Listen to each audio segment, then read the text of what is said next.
Hello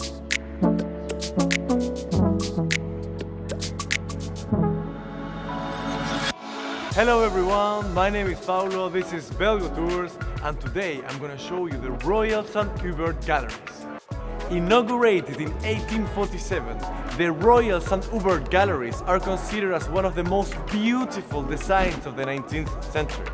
Master architect was Jean-Pierre Crusenard, whose mission was to create a proper environment for the upper class. These galleries were so exclusive that you even have to pay to come inside.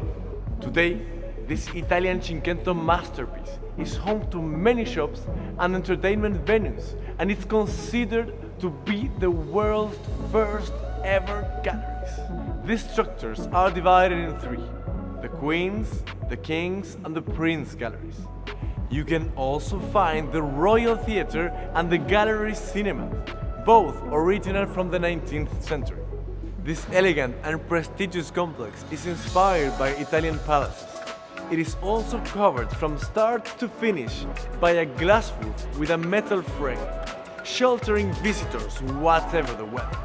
Some 6 million people visit the Royal Saint Hubert Galleries every year. Tourists and Brussels locals see it as an enjoyable place to stroll and shop all year round. So the Royal Galleries are definitely a highlight that you cannot miss. If you want to know more about the Royal Saint Hubert Galleries, book now in our website.